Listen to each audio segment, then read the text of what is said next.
قال رسول اللہ صلی اللہ علیہ وسلم انہا ستکون فتنۃ، ان قریب ایک بہت بڑا فتنہ رونما ہوگا۔ حضور نے خبر دی فتنے کی۔ حضرت علی فرماتے اس پر میں نے عرض کیا، میں نے عرض کیا مل مخرج منہا یا رسول اللہ، اے اللہ کے رسول اس سے نکلنے کا راستہ کون سا ہوگا؟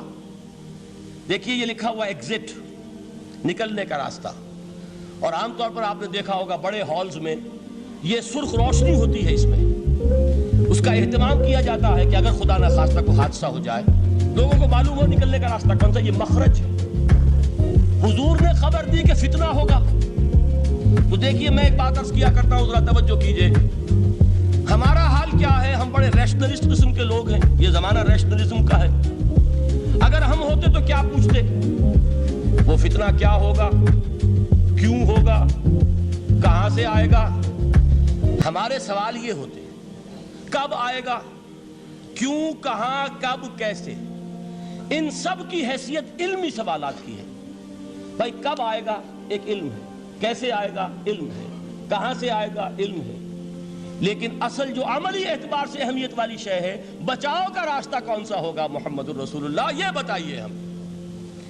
مل مخرج منہا یا رسول اللہ، حضرت علی نے یہ نہیں پوچھا فتنہ کیا ہوگا، کہاں سے آئے گا حضور، کیوں آ جائے گا، کب آ جائے گا، نہیں، مل مخرج منہا یا رسول اللہ، اے اللہ کے رسول یہ بتائیے کہ جب وہ فتنہ رونما ہوگا تو نکلنے کا راستہ کون سا ہوگا۔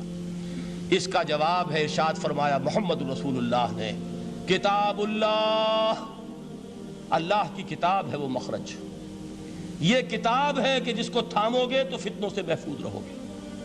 اس کے بعد آپ فرماتے ہیں فیہ نبأ ما قبلکم وخبر ما بعدکم وحکم ما بینکم، اس میں تم سے پہلوں کی بھی خبریں موجود ہیں، عاد اور سمود اور قوم نوح اور قوم ہود اور قوم لوط اور قوم صالح اور آل فرعون، یہ کون ہے؟ من قبلکم، تم سے پہلے، وفیہ خبر ما بعدکم، جو کچھ تمہارے بعد ہونے والا ہے اس کی خبریں بھی موجود ہیں، لیکن وہ کیسے ہوں گی؟ وہ بٹوین دی لائنز ہوں گی، وہ بین السطور ہوں گی۔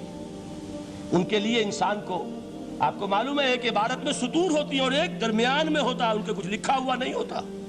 You have to read between the lines۔ قرآن میں بعد میں آنے والے حالات بھی درج ہیں، لیکن اس طرح نہیں جیسے کہ پچھلے حالات درج ہیں۔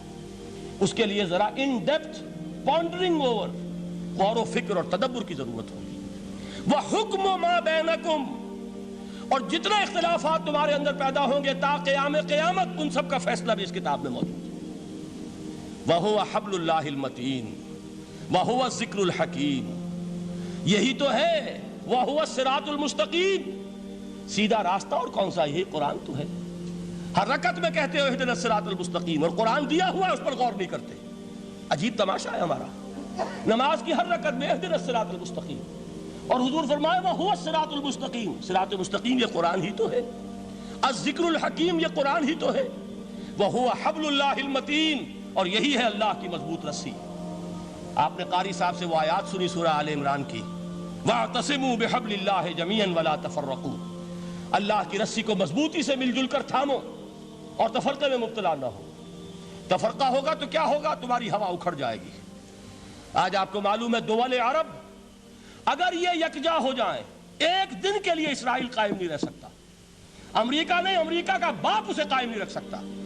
اگر امت عرب ہی جمع ہو جائے، عالم اسلام تو بڑی شے ہے، جو وسائل ان کے پاس ہیں، جو اللہ تعالیٰ نے ان کو نعمتیں عطا فرمائی ہیں، لیکن افتراق، انتشار، اختلاف، جتھے بندی، گروہ بندی، دھڑے بندی، اس نے اسرائیل کا خنجر ان کے سینے میں پیوست کیا ہوا ہے۔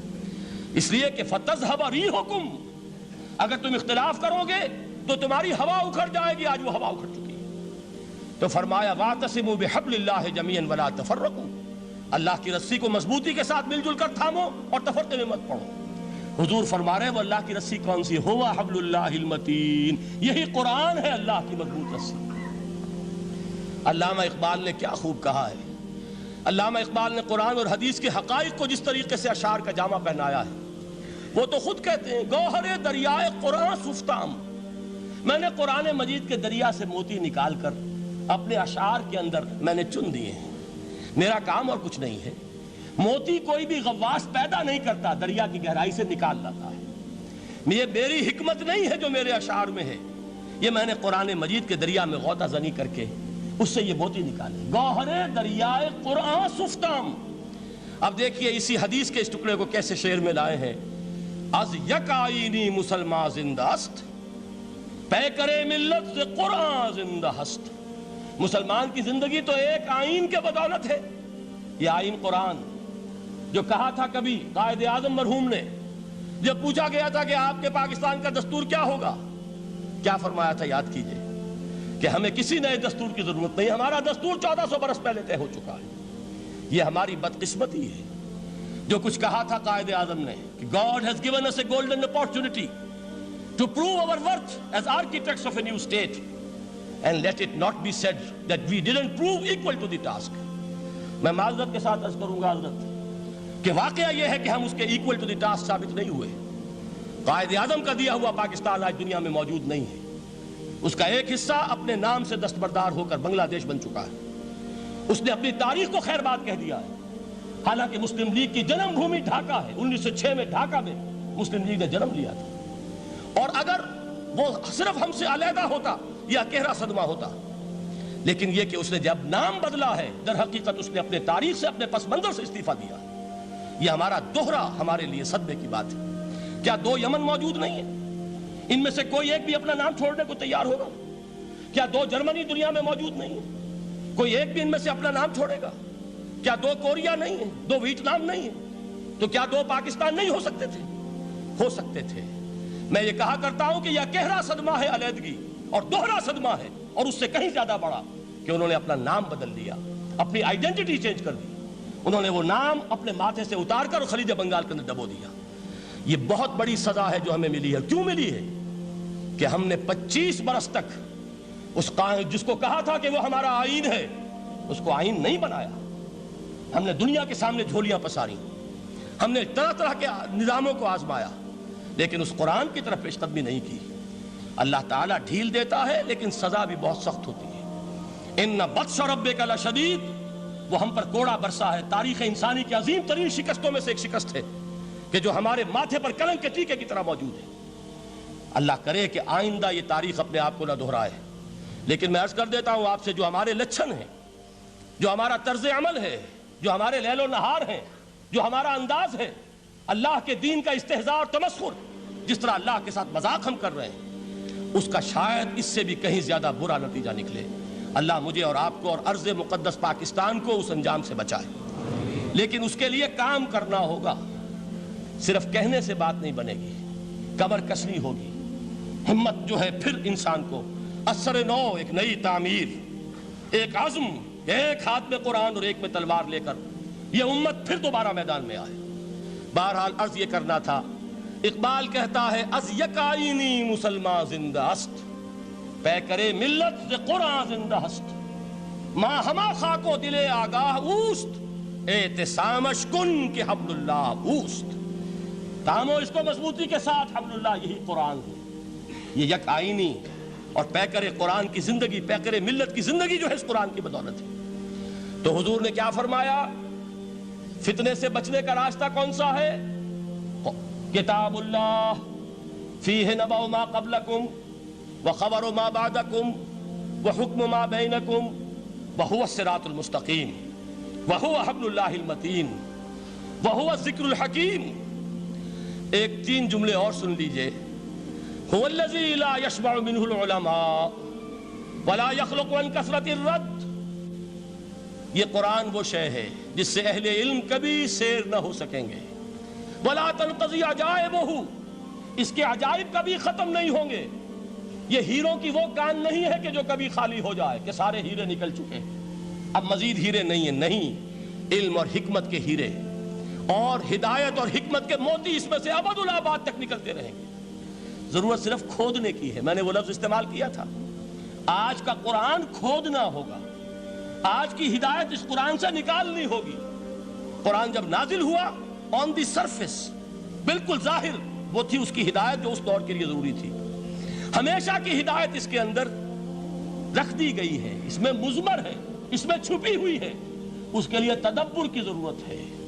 کتاب انزلناہ الیک مبارک لَيَدَّبَّرُوا آیَاتِهِ وَلَيَتَذَكَّرَ أُولُو الْأَلْبَابِ، لوگ تدبر کریں، اس کی گہرائیوں کے اندر غوطہ زنی کریں۔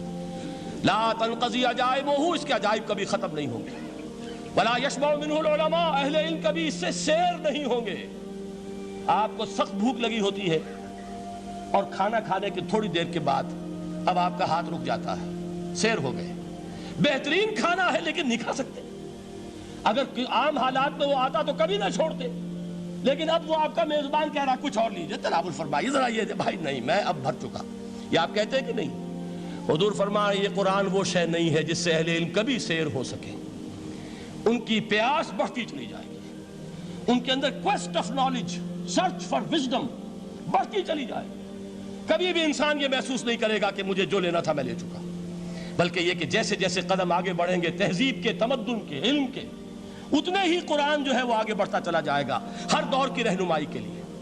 لا تنقضی عجائبہ ولا یخلق عن کثرت الرد، بار بار کے پڑھنے سے اس پر بوسیدگی طاری نہیں ہوگی۔ دنیا کی اور کتابیں ہیں، ایک دفعہ پڑھ لیں گے، دو دفعہ پڑھ لیں گے، تین دفعہ پڑھ لیں گے، چار دفعہ پڑھ لیں گے، پھر جی نہیں چاہے گا۔ لیکن یہ کتاب وہ ہے، امام شافعی کا میں واقعہ آپ کو سناتا ہوں۔ وہ یہ کہتے ہیں کہ ایک مرتبہ میرے ذہن میں یہ سوال آ گیا کہ اجماع کے لیے بھی قرآن مجید میں کوئی سند ہے، دلیل ہے؟ سب مانتے ہیں کہ اجماع جو ہے سورس ہے قرآن کے، اسلامی قانون کی، جس پر کہ امت کا اجماع ہو جائے۔ تو کہتے ہیں میں نے 300 مرتبہ قرآن پڑھا اول سے آخر تک، صرف اس دلیل کی تلاش میں۔ 300 مرتبہ مجھے نہیں ملی، 301ویں مرتبہ جب پڑھ رہا تھا مجھے روشنی مل گئی۔ وہ یبتغی غیر سبیل المومنین کے جو الفاظ آئے ہیں، نولیہ ما تولی ونصلہ جہنم، جو کوئی شخص مسلمانوں کے راستے کو چھوڑ کر کوئی اور راستہ اختیار کرے گا ہم اسے اسی کے حوالے کر دیں گے اور جہنم میں پہنچا دیں گے۔ معلوم ہوا مسلمانوں کا جس پر اجماع ہو جائے اس کو بھی ایک سند حاصل ہے۔ یہ مسلمانوں کا مجمع علیہ ایک راستہ ہے، اس کو بھی ایک چڑھ دے سورج ڈھل دے ویکھے، بجھے دیوے بل دے ویکھے، چڑھ دے سورج ڈھل دے